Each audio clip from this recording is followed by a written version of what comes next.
The message came on a Tuesday. John Miller was working late at NASA's Signal Analysis Department when his computer beeped with an alert. At first, he thought it was a system error. The pattern from Proxima Centauri was too regular, too perfect to be natural. He rubbed his tired eyes and called his supervisor. "Sir, I think you need to see this," John said, his voice barely above a whisper. Within hours, the entire facility was buzzing with activity. The year was 2089, and humanity had just received its first confirmed alien communication. Government officials arrived by morning. Military personnel secured the building by noon. By evening, the President of the United States was being briefed in the White House. The message was simple once decoded. "Greetings, Earth. The Galactic Council acknowledges your technological advancement. We invite dialogue. Prepare for arrival in 7 days." For the next week, Earth held its breath. Religious leaders offered prayers. Military forces went on high alert. Ordinary people stocked supplies, unsure if they should celebrate or hide. On the 7th day, the ships appeared. They didn't arrive with a flash or thunder as movies had always shown. They simply faded into existence high above Earth's atmosphere. 5 sleek vessels that reflected the sunlight like polished silver. A smaller craft detached from the largest ship and descended toward Geneva, where world leaders had gathered at the United Nations headquarters. The landing was broadcast on every screen across the planet. The craft touched down gently on the prepared landing pad.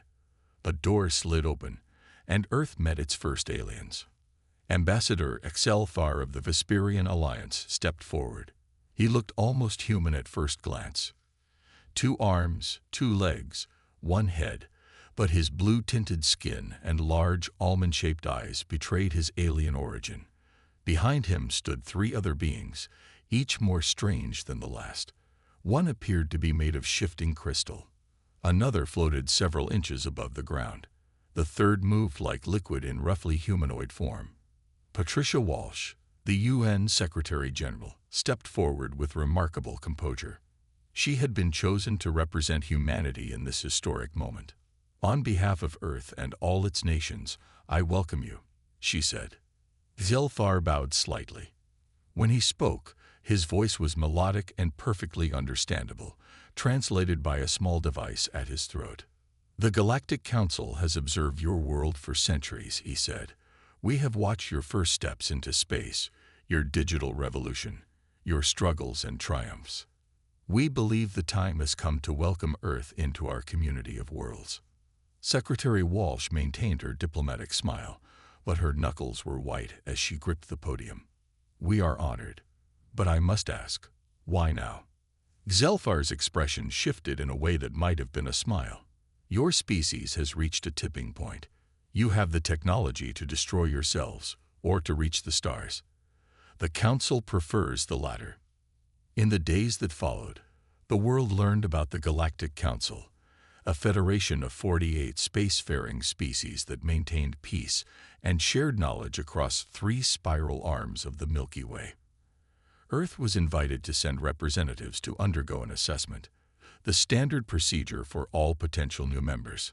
The Council announced they would select the location for Earth's first embassy in space and requested a delegation of scientists, diplomats, and military personnel for the assessment process. John Miller, the engineer who first detected the signal, found himself included in the scientific team. As he packed his bags, his hands trembled with excitement and fear. He would be one of the first humans to travel beyond the solar system. "The assessment will test not just your technology," Zelfar had explained, "but your adaptability, your ethics, and your potential contribution to the Council." No one yet understood that humans had evolved on what the galaxy considered a death world, or that our ordinary traits would soon astonish the galactic community. The human delegation prepared for departure 3 weeks after first contact. 100 people were chosen: scientists, soldiers, diplomats, and specialists from every field. Amanda Carter, a physicist from MIT with 3 Nobel Prizes to her name, led the scientific team. She had spent her career studying quantum mechanics, never imagining she would use that knowledge to understand alien technology. "I still can't believe this is happening," Amanda said as she packed her laboratory equipment. Her assistant nodded, too stunned to speak. Captain Eric Russell was selected to lead the military contingent, a decorated Navy officer with a calm demeanor. He had been chosen for his level head as much as his combat experience. The night before departure, he sat alone in his quarters, cleaning his sidearm more out of habit than necessity. "We don't know what we're walking into," he told his team during their final briefing. "Stay alert, stay professional, and remember you represent all of humanity." The council transport arrived on the scheduled morning. It was larger inside than it appeared from the outside, with curved walls that seemed to shift slightly when not directly observed. The human delegation boarded with a mixture of excitement and fear. The journey to Nexus Station took only 3 days, though the distance covered was over 4 light years. No one fully understood the propulsion system. Amanda spent most of the trip taking readings and asking questions that the Vesperian crew couldn't always answer. "Our engineers understand how to operate, but the technology was developed by the Ithorians," one crew member explained. "Each species contributes different technologies to the council." When they arrived, Nexus Station took everyone's breath away. It wasn't a ship or a satellite, but an artificial world, a massive ring structure orbiting a yellow star. Billions of beings from dozens of species lived and worked there. It made Earth's largest cities look like small villages. Ambassador Exelfar guided them to their quarters. "The assessment will begin tomorrow," he said. "Rest well." None of them slept much that first night. The gravity felt slightly wrong. The air smelled of unfamiliar spices. Even the lighting had a quality that made human eyes strain. The next morning, they were divided into groups. Amanda led her scientists to the technology assessment chambers. Captain Russell took his team to the security wing. The diplomats were escorted to the council chambers to observe proceedings. Amanda's first test involved analyzing an alien power source. She worked methodically, applying Earth physics to the unknown device. When she correctly identified its principles after only 4 hours, the alien observers exchanged meaningful glances. "Most species require 3 days for that task," one whispered. Meanwhile, Captain Russell's team faced physical and tactical challenges. They were asked to navigate obstacle courses, solve strategic problems, and demonstrate Earth's military protocols. The gravity on the testing grounds was set to match Earth's, a courtesy, they were told. These courses seemed designed for much lighter beings, Eric noted to his second-in-command. Indeed, the alien observers seemed surprised at how easily the humans jumped gaps and lifted testing equipment. By day's end, the human delegation regrouped for dinner. They compared notes, realizing something unusual was happening. The alien observers were treating them with increasing curiosity, sometimes even wariness. It was during the second day that Amanda overheard 2 council scientists speaking in what they thought was a private corridor. "They're from a Class 5 world," one said. "The atmospheric pressure alone would crush a Mibari." "Their cellular structure is remarkably dense," replied the other. "And their immune response. Have you seen the pathogen resistance tests?" Amanda rounded the corner, and the aliens fell silent. She smiled politely and continued walking, her mind racing. What was a Class 5 world? And why did it seem to surprise the council representatives? That evening, she shared her observations with Captain Russell and the others. They began to understand that Earth was not an ordinary world by galactic standards, and humans, by extension, were not ordinary either. "I think," Amanda said slowly, "we may be much stronger than they expected." On the 3rd day of testing, the human delegation was brought to a large dome-shaped room. Council representatives from 12 different species sat in raised seats around the edges, watching with interest. Ambassador Exelfar stood in the center with a tall, thin alien whose skin seemed to shimmer like mother-of-pearl. "Today we begin physical capability assessment," the shimmering alien announced. "I am Examiner Pelvor of the Ithorian Collective. We will test strength, endurance, and adaptability. William Boyd stepped forward first. Back on Earth, he had been a construction worker from Ohio before being selected for his exceptional physical capabilities. He was not a scientist or soldier, just an ordinary human with extraordinary strength. "Please lift this weight," Pelvor instructed, pointing to what looked like a metal cube about 2 feet across. William approached it casually. He bent his knees, gripped the handles on either side, and lifted. The cube came up easily. A murmur ran through the watching aliens. "Is something wrong?" William asked, still holding the weight. "That mass is calibrated to 300 galactic standard units," Pelvor said. "No Vesperian could lift it. Even Croton warriors require mechanical assistance." William shrugged and put the weight down. "It's heavy, but not that bad. Maybe 200 pounds. The next test involved running on a treadmill while wearing sensors. Captain Russell volunteered, jogging steadily for 30 minutes while the aliens monitored his vital signs. When he finished, barely winded, the council scientists huddled together, comparing notes with evident excitement. "Your cardiovascular efficiency is remarkable," one told Eric afterward. "Most species can sustain such exertion for only brief periods." Dr. Nancy Clark, the delegation's chief medical officer, was asked to explain human healing processes. She showed scans of healed bone fractures and described how human skin repairs itself. "You mean to say that minor wounds close themselves without medical intervention?" asked a gelatinous alien with multiple eye stalks. "And broken bones reconnect naturally?" "Of course," Nancy replied. "Don't yours?" The answer, they learned, was largely no. Many council races had evolved with external shells or exoskeletons that didn't repair damage. Others had limited regenerative capabilities compared to humans. During a break, Amanda Carter approached Captain Russell. "I've been doing research in the council library," she said quietly. "I found out what a Class 5 death world means." Eric raised an eyebrow. "Tell me." "Planets are rated on habitability. Class 1 is a paradise. Perfect temperature, low gravity, no dangerous wildlife or weather. Most council races evolved on Class 1 or 2 worlds." She paused. "Earth is a Class 5, high gravity, extreme temperature variations, aggressive predators, countless pathogens, and powerful weather systems." Eric whistled softly. "So we're the tough kids on the block." "Exactly. We evolved to survive conditions that would kill most aliens instantly. Our bodies are dense because of Earth's gravity. Our immune systems fight off millions of microbes daily. We can eat foods that would poison other species." The afternoon tests confirmed their theories. Humans demonstrated immunity to common alien pathogens. They easily adapted to temperature changes that sent council observers rushing for protective gear. Even their vision, hearing, and reaction times proved superior to many species.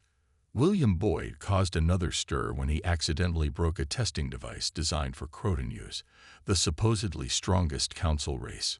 "Sorry about that," he said, looking embarrassed as he held the shattered pieces. By day's end, the mood among the council representatives had shifted noticeably. Some seemed fascinated, others uncomfortable. One group stayed far from the humans, speaking in hushed tones. Ambassador Exelfar approached Amanda as the delegation prepared to return to their quarters. "Your species is not what we expected," he admitted. "Tomorrow, the diplomatic team will brief you on council politics. I suggest you prepare carefully." His large eyes blinked slowly. Not all council members welcome strength in new arrivals. Amanda and Eric exchanged glances. Their unexpected advantages might prove to be a problem. On the 4th day, the human delegation met in a large chamber with representatives from various council races. Ambassador Daniel White, a seasoned diplomat from the United States, led the human diplomatic team. His gray hair and calm smile gave him a trustworthy appearance that had served him well in past negotiations on Earth. Daniel sat at a large round table across from Grand Minister Zirkan of the Xorelian Dominion. The Xorelian had 6 limbs and dark, scaly skin. His eyes were narrow slits that seemed to watch everything at once. "The strength your species displayed yesterday is concerning," Zirkan said without greeting. "A race with your physical capabilities could pose a threat to galactic stability." Daniel smiled politely. "We come in peace, Grand Minister. Humans have had nuclear weapons for over a century yet have avoided global war. We've learned to control our strength." Zirkan made a sharp clicking sound. "Pretty words. The Council admits many species, but none from worlds like yours. There is no precedent." Other representatives joined the discussion. The Vesperians and Ithorians spoke in favor of humans, while the Xorelians and their allies argued against Earth's membership. The debate grew heated. Lisa Morgan, a junior diplomatic officer, sat quietly at the back of the room, observing. She noticed a Xorelian aide pass something to a small rodent-like alien. The small alien then left the chamber hurriedly. During a break, Lisa approached Captain Russell. "Something strange is happening," she whispered. "I think the Xorelians are plotting something." Eric nodded. "I felt eyes on us since we arrived. Post extra guards tonight." Later that day, Amanda Carter was working in the science lab when she overheard two aliens speaking in a storage room. "The assessment results must be altered," one said. "If the Council sees the humans' true capabilities, they will certainly be admitted. The Xorelians have arranged it," the other replied. "Tomorrow's combat simulation will be modified. The humans will fail." Amanda slipped away and immediately reported to Daniel and Eric. The human leaders gathered in Daniel's quarters to discuss the situation. "We need proof before we make accusations," Daniel said. "Otherwise, we'll look paranoid." Lisa suggested, "We could ask Ambassador HFY for help. The Vesperians seem to support us." Daniel agreed and arranged a private meeting with HFY. The Vesperian ambassador listened carefully to their concerns. "The Xorelians fear you," he admitted. "Your physical advantages make you natural warriors. Some council races believe admitting humans would shift the balance of power." "We didn't evolve to be warriors," Amanda argued. "We evolved to survive Earth's conditions. We want to join the Council for knowledge and cooperation, not domination." Zelfar's large eyes blinked thoughtfully. "I believe you. But belief is not enough in Council politics. You need allies." He explained that the Council worked on a voting system. New members required support from 2/3 of existing members. The Xorelians had significant influence over at least 15 species. "We'll help you expose any sabotage," Zelfar promised. "In return, Earth must agree to certain restrictions on its military expansion if admitted." Daniel consulted with his team and then agreed to the terms. "We came here to join a peaceful galactic community, not to conquer it." Over the next day, human and Vesperian teams worked together. They discovered that the combat simulation scheduled for the following day had indeed been tampered with. The difficulty had been increased beyond reasonable levels, and the scoring system rigged to ensure human failure. With HFY's help, they gathered evidence of the Xorelian plot. As evening fell on Nexus Station, Daniel prepared to present their findings to the Council leadership. "This could backfire," Eric warned. "We'll be making an enemy of the Xorelians." "We already have their enmity," Daniel replied. "At least now we'll face it openly." None of them realized that an even greater challenge was about to present itself, one that would test humanity's worth more effectively than any rigged simulation. The emergency alarms blared throughout Nexus Station just after midnight. Red lights flashed in every corridor. The human delegation woke to the sounds of panic and confusion. Captain Eric Russell grabbed his uniform and was dressed within seconds. He met his security team in the hallway outside their quarters. "What's happening?" he asked a passing Vesperian. "Dravarak's attack," the alien replied, fear evident in his voice. "They breached the outer defenses. Council forces are mobilizing." But a distant explosion cut him off. The Dravaraks were not members of the Galactic Council. They were raiders and pirates who preyed on trading vessels. An attack on Nexus Station itself was unprecedented. Ambassador XL-FAR arrived moments later. "The station's defensive systems are failing," he explained. "Someone sabotaged the main shield generators." Eric's eyes narrowed. "The Xorelians?" "Unknown," Selfar replied. "But the Drovarax have boarded the station. They're heading for the council chambers and the central data cores." Amanda Carter joined them, pulling on a jacket. "How can we help?" "This is not your fight," Zelfar said. "As guests under assessment, you are not expected to participate in defense." Eric and Amanda exchanged glances. "With respect, Ambassador," Eric said, "if we're hoping to join the council, its safety is our concern too." Eric assembled his security team. 20 trained soldiers ready for action. "We'll help defend the station," he told Selfar. "Just point us in the right direction." The Vesperian hesitated, then nodded. "The main breach is in Sector 7. Council's security forces are overwhelmed." Eric turned to his team. "Standard formation. Non-lethal force if possible, but protect yourselves and station residents at all costs." They moved through the corridors with practiced efficiency. Other humans joined them: engineers, scientists, even some of the diplomatic staff who had military training. Meanwhile, Amanda gathered her scientific team. "We need to help restore the defensive systems," she told them. "Who has experience with energy fields?" Kevin Patel, a young engineer from California, raised his hand. "I've been studying the station's power distribution network. If we can reach the secondary control room, I might be able to bypass the damaged systems." Amanda nodded. "Let's go." They found the secondary control room guarded by frightened technicians. Inside, alien engineers worked frantically to restore power. "We can help," Amanda told them. Kevin is an expert in power systems. The aliens looked doubtful, but were too desperate to refuse. Kevin sat at a control panel and began working. "Their technology is advanced, but the principles are similar to our fusion systems," he explained as his fingers flew over the alien interface. "If I can reroute power from the auxiliary generators." In Sector 7, Captain Russell's team encountered the Drovarax for the first time. They were massive creatures, nearly 8 feet tall with thick armored hides and powerful clawed hands. They carried energy weapons and moved with surprising speed. "Hold position," Eric shouted as the first group of raiders rounded a corner. The Drovarax fired. The humans took cover and returned fire. Their weapons, provided by Excelfar, emitted pulses of energy that could stun even the thick-skinned raiders.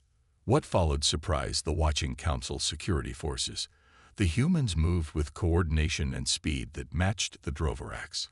When one raider broke through their line, William Boyd tackled it barehanded, using his earthborn strength to wrestle the massive alien to the ground. 2 hours into the battle, Kevin's work paid off. The lights flickered, then stabilized as emergency shields snapped into place, preventing more boarders from entering the station. In the council chambers, Daniel White helped evacuate the diplomats, organizing an orderly retreat while Eric's forces held the line. By dawn, the attack had been repelled. The remaining Drovarax retreated to their ships, which fled when the station's defensive weapons came back online. As the emergency ended, the human delegation gathered in their common area, tired but unharmed. Ambassador Excelfar entered, looking at them with new respect in his large eyes. "The council wishes to speak with you," he said. "All of you." The human delegation entered the council chamber the day after the attack. The room was massive, with curved walls rising to a transparent dome that showed the stars beyond.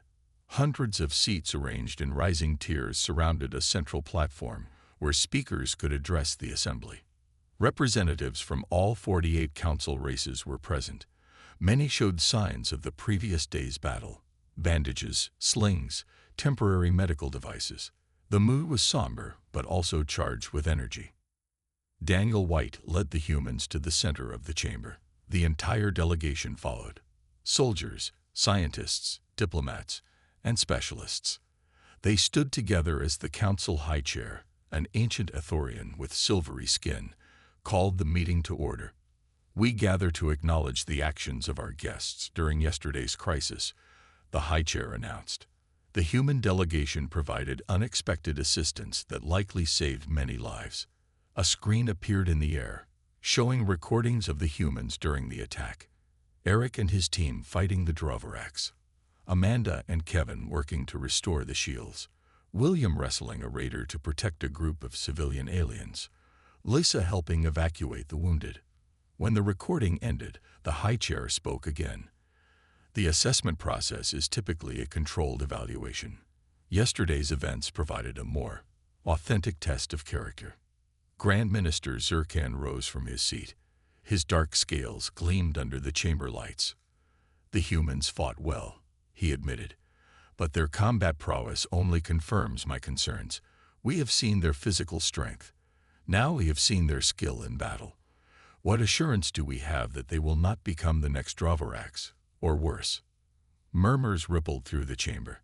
Some representatives nodded in agreement. Ambassador Exelfar stood. The humans fought to protect council citizens, beings they had just met. They risked their lives when they could have remained safely in their quarters. "Pretty words," Zurkan replied. "But strength without restraint is a threat. Humans come from a world of predators and have evolved as apex hunters. Their history is filled with warfare." Daniel stepped forward. "May I address the council?"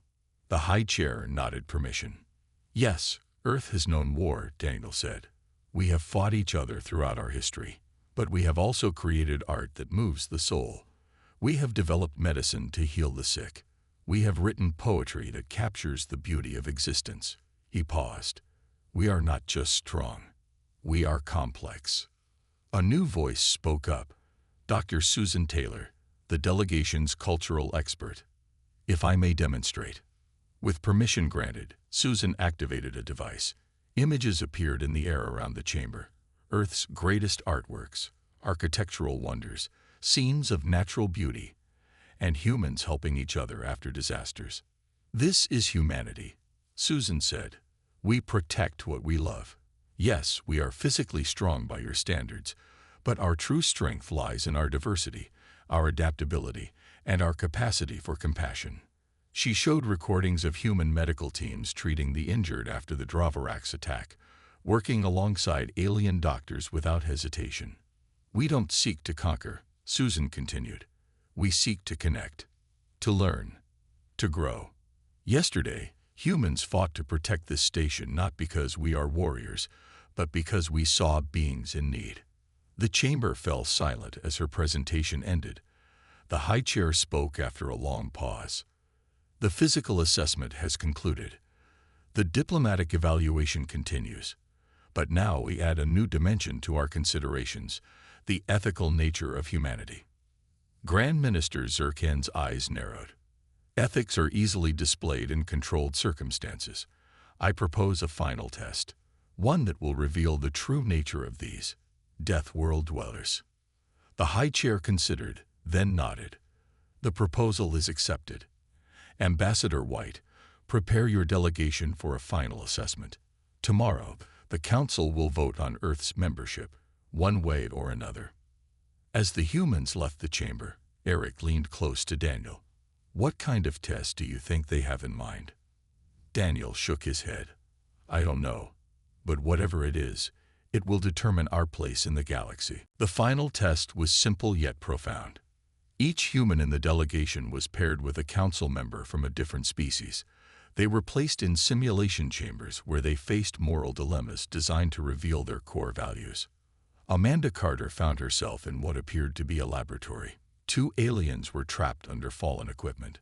One was a Vesperian, she recognized as a friendly scientist.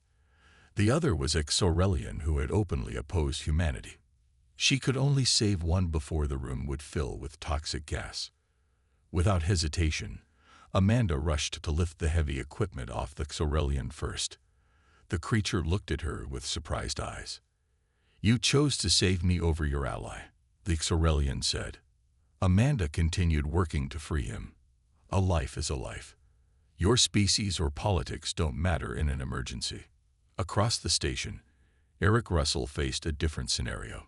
He was aboard a simulated spacecraft with critical engine failure. He could divert power to save a section containing 20 civilian aliens or a section containing valuable research that could benefit millions in the future. Eric's decision came quickly. He saved the civilians. When questioned afterward, he explained simply, "Real lives now always outweigh potential benefits later. That's how we see it."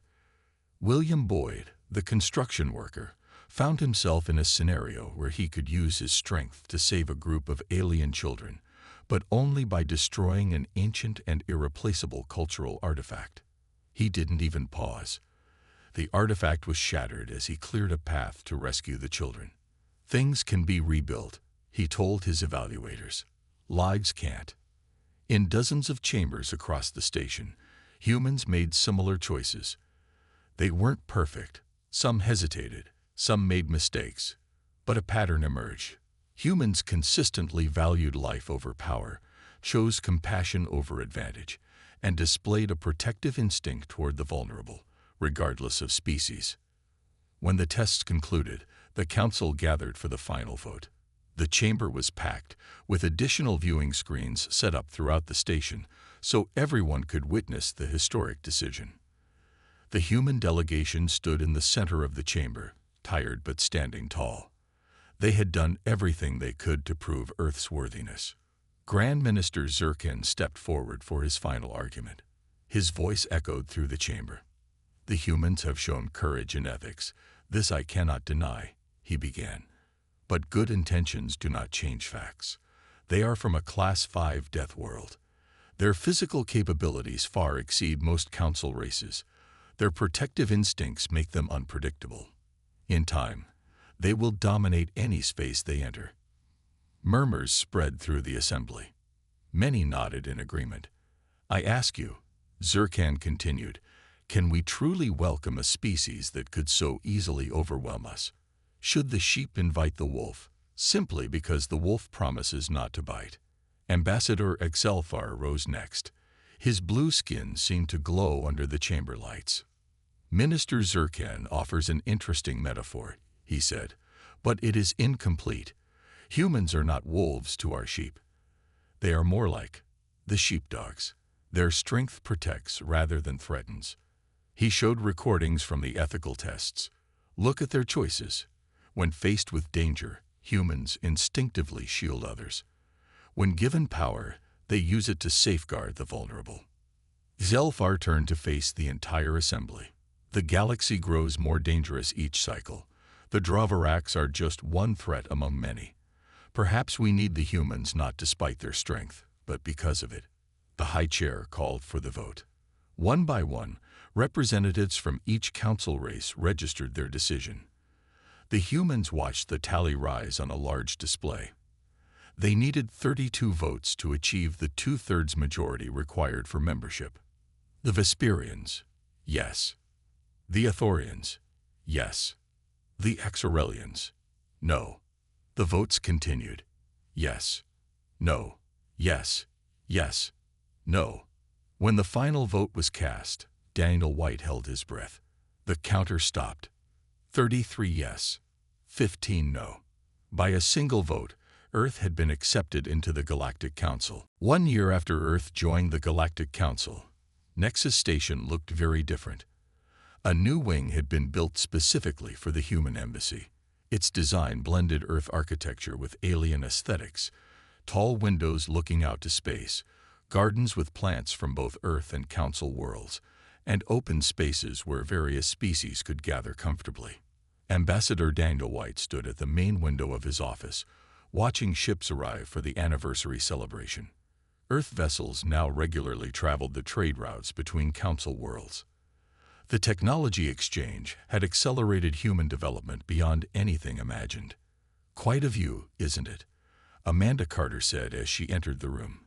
She wore the blue uniform of the new interspecies scientific course. Daniel smiled. "Hard to believe it's only been a year."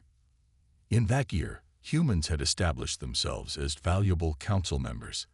Their physical capabilities, once seen as threatening, were now recognized as assets. Human security teams helped protect trade routes from Dvorak's raiders. Earth doctors worked with alien physicians to develop new medical treatments that worked across species. The Earthship Discovery launches tomorrow, Amanda said. First human design vessel using Council technology. Kevin Patil is chief engineer. The Discovery represented the best of human and alien cooperation. Built in Earth orbit, it incorporated Athorian power systems, Vesperian navigation, and human design principles. It would be the fastest ship ever built by a new Council member. Eric Russell entered, now wearing the rank of commander in the Joint Security Force. The Sorelian delegation just arrived, he reported. Grand Minister Zirkan himself came. Daniel raised an eyebrow. I'm surprised. He fought hard against our membership. Politics, Eric shrugged. The protection we've provided against the Dvorak's has changed some minds. After the attack on Nexus Station, more Dvorak's raids had followed across Council space. Human security teams had proven remarkably effective in countering them. Human strength and tactical thinking, combined with Council technology, had pushed the raiders back to the outer systems. Lisa Morgan joined them, carrying a datapad. The trade reports are excellent. Earth exports are in high demand, especially our art and entertainment. Council species find human music fascinatingly complex, according to the Cultural Exchange Office. The group moved to the reception hall where guests were gathering for the celebration. Representatives from all Council races mingled with humans from Earth. William Boyd stood with a group of Crotons, comparing notes on construction techniques.